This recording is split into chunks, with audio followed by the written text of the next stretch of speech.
पश्चिम बंगाल काही दिवसांपूर्वी वेगवेगळ्या घटनांसाठी प्रसिद्धीच्या झोतात आलेलं पश्चिम बंगाल. इथे मुर्शिदाबाद या जिल्ह्यात बेलडांगा या गावी आज एक अशी घटना घडतीये, म्हणजे इन कंटिन्युएशन आहे म्हणून घडती आहे असा शब्द वापरला आहे मी. इक्बाल शेख, वय वर्ष 16. पाहता क्षणीच वाटतं त्याचं स्थूल शरीर थोडासा तो इतर मुलांपेक्षा वेगळा दिसतो. आणि सध्या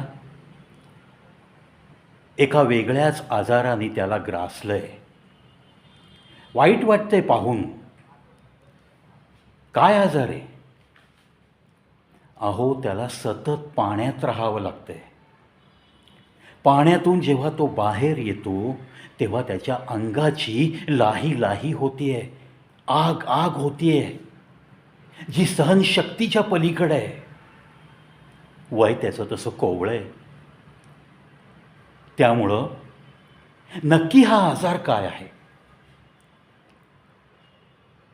आपण म्हणतो चंद्रावर वस्ती करणार आहोत आपण मंगळावर पाणी होतं का याचा शोध लावण्यासाठी अब्जावधी रुपयाची गंगा वाहतीये. देशादेशामध्ये नको तितकी स्पर्धा वाढली आहे या अवकाशामध्ये सुद्धा.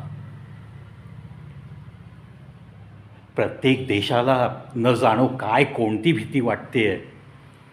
अमुक देश माझे सॅटेलाईट उडवेल का? अमुक देश माझ्यावर ड्रोनने हल्ला करेल का? अमुक देश माझ्यावरती इस्रायलसारखी वेळ आणेल का? इथल्या लोकांवरती अत्याचार करतील का? ज्या ज्या देशांचं थोडंफार सुबत्ता त्यांनी आणली आहे त्या प्रत्येक देशाला ही काळजीसुद्धा भेडसावती आहे. आणि याच पार्श्वभूमीवर एक इक्बाल शेख नावाचा 16 वर्षाचा गरिबाच्या घरचा मुलगा, त्या रोगाला असाध्य रोग असं म्हटलं जातं, पण त्याला इन्व्हेस्टिगेशनसाठी प्रशासन खर्च नाही करू शकत. केला पाहिजे. मोफत रेवड्या इतक्या वाटता तुम्ही तुमच्या बजेटमध्ये.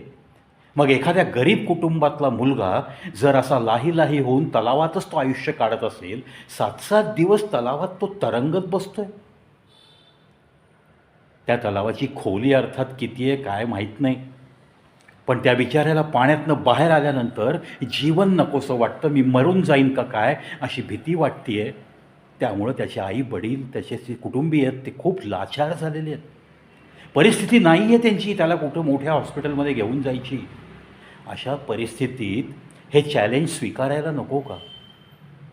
मला असं वाटतं की या मेडिकल इंडस्ट्रीनी आणि फार्मा इंडस्ट्रीनी यांनी दोघांनी हे चॅलेंज स्वीकारलं पाहिजे. भले त्याला पाण्यात राहायचं आहे ना, भले एखादा बाथ टब निर्माण करा, त्याच्यामध्ये तरंगता बेड ठेवा, त्याच्या अंगावरून सतत पाण्याची धार जाईल अशा पद्धतीने अरेंजमेंट करा. पण या इक्बाल शेखला कुठेतरी चांगला इलाज होईल अशा हॉस्पिटलमध्ये 24 तास देखरेखीखाली ठेवा. आज तो 16 वर्ष वय, काय वय आहे हो? 10वी-11वीचं वय. आणि त्या ह्याच्यात तो पाण्यातनं बाहेर यायला घाबरतोय, कावराबावरा होतोय. त्याचा चेहरासुद्धा आपल्याला बघवत नाही आहे. म्हणजे गरिबी माणसाला किती लाचार बनवते ना, हे पाहिलं की डोळ्यात पाणी येतं. अरे ते लेकरू कोणाच्याही घरचं असे ना का? या इक्बाल शेखला पश्चिम बंगालचं जे सरकार आहे सध्याचं नवीन सरकार, शुभेंदू अधिकारी, चीफ मिनिस्टर ऑफ पश्चिम बंगाल, आपल्या ममता बॅनर्जीनंतर त्या खुर्चीवर ते बसलेत. त्यांना तर मी सांगेन, हात जोडून विनंती करेन, कुठेतरी इथे माणुसकी दाखवून या इक्बाल शेखला तिथून उचला तलावातनं. त्याची सगळी व्यवस्था नीट करून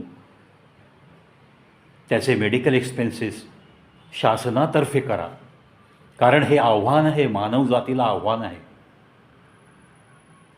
आज आपण कॅन्सर रिसर्च, एड्स रिसर्च याच्यासाठी लाखो करोडो रुपये, बिल गेट्स फाउंडेशन अनंत रुपयांच्या देणग्या येत आहेत. कितीतरी देणग्यांच्या पैशामध्ये अपहार होत असतो. मग असं सगळीकडं अनागोंदी माजलेली असताना जर तुम्ही इथं माणुसकी दाखवून या इक्बाल शेखला जर तुम्ही कुठल्या चांगल्या एका डॉक्टरच्या हाताखाली ठेवलंत, त्याच्या देखरेखीखाली ठेवलंत, त्याला पाणी लागते ना अंगाला, त्या पाण्याची व्यवस्था करता येते आपल्याला. अरे त्या तलावात तो तरंगत तरंगत समजा त्याला झोप लागली, डुलकी लागली आणि तो बुडून मेला तर काय? एका घरचा दिवा तो विझून जाईल, याची जाण ठेवली पाहिजे. आता त्याच्यात त्या वेलदांडा गावातले स्थानिक लोक येत आहेत, ते मदतीला पुढे यायचं ठरवत आहेत.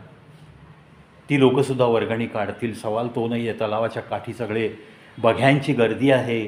काही लोक इथंसुद्धा निर्लज्जपणाने फक्त व्हिडिओ काढत आहेत. त्याला काहीतरी एक भरीव मदत नक्की झाली पाहिजे. आणि माणुसकीच्या दृष्टिकोनातनं या भारत देशात जितक्या म्हणून या स्वयंसेवी संस्था आहेत, त्या संस्थांनीसुद्धा एकत्र येऊन कोणीतरी पुढाकार घेऊन याच्या इलाजासाठी पुढं सरसावलं पाहिजे. मी तर म्हणतो एक्सपर्ट डॉक्टर्सनी ना हे चॅलेंज म्हणून स्वीकारावं. आणि ज्या पद्धतीने आपण नॉन क्युरेबल डिसीजसाठी म्हणजेच कॅन्सरसाठी, एड्ससाठी जे काही तुम्ही फंड्स वापरता ना, त्याच पद्धतीने या आजाराला ट्रीट करा. आणि ह्याच्यावरती काही लस किंवा औषध किंवा काही त्याला रिलीफ वाटेल असा त्या पेशंटला आज ज्या यातना होत आहेत त्या यातनांपासून मुक्ती देण्याचं काही औषध तुम्ही शोधू शकता का, याच्याकडे तुम्ही कृपा करून सगळ्या डॉक्टर्सनी लक्ष द्या, असं आवर्जून सांगावंसं वाटतं. या इक्बाल शेखच्या आईवडिलांची काय हालत झाली असेल. आपलं 16 वर्षाचा घरातला मुलगा तो आज घरात राहू शकत नाही, आज तो गादीवर झोपू शकत नाही, आज तो घरातल्या वातावरणात सगळ्यांशी मिळून मिसळून हसत खेळत जगू शकत नाही. त्याचं बोलणं कमी झालेलं आहे. तो तलावात फक्त तरंगत बसतो आहे. त्याला खाऊ पिऊ घालतानासुद्धा तलावात जे खाता येऊ शकेल तेवढंच अन्न त्याला देता येतं आहे. म्हणजे अक्षरशः त्याचे हाल पाहिले ना की म्हणावंसं वाटतं की दुश्मन पे भी ऐसा वक्त ना आने दे भगवान. अशी ही अवस्था या 16 वर्षाच्या लेकराची बघून जीव खरंच तुटतो आहे. पुन्हा पुन्हा मला या चॅनलच्याद्वारे माझ्या कवी प्रविश्य यूट्यूब चॅनलतर्फे सर्व प्रशासनाला विनंती करावीशी वाटते आहे की कुठेतरी काहीतरी ही हालचाल झाली पाहिजे. मीडियानेसुद्धा त्याला उचलून धरलेलं आहे. मीडियाने जितकी म्हणून बातमी ही जास्त पसरवायची आहे तेवढी पसरवली आहे. पण याचा सकारात्मक काहीतरी परिणाम समाजामध्ये दिसला पाहिजे. सगळ्या दानशूर लोकांना हात जोडून विनंती की सत्वर इक्बाल शेखपर्यंत पोहोचणं फार गरजेचं आहे आणि त्याला चांगला उपचार देणं फार गरजेचं आहे. एक 16 वर्षाच्या मुलाचा जीव वाचवणं, आपल्या भारताचा एक नागरिक आहे, तो काही झालं तरी तो एक मानवी जीव आहे. That's all. तो वाचला पाहिजे. तो यातनांमधून मुक्त छान स्वच्छंद जीवन जगता आलं पाहिजे त्याला. त्याच्यापुढं अख्खं आयुष्य उरलेलं आहे. वय फक्त 16 आहे. चला, त्याला लवकरात लवकर काहीतरी रिलीफ मिळेल, त्याची मेडिकल ट्रीटमेंट, त्याची व्यवस्था होईल आणि तो लवकर यातून बरा होईल, याच सदिच्छा आणि शुभेच्छा व्यक्त करून या व्हिडिओत इथंच थांबतो.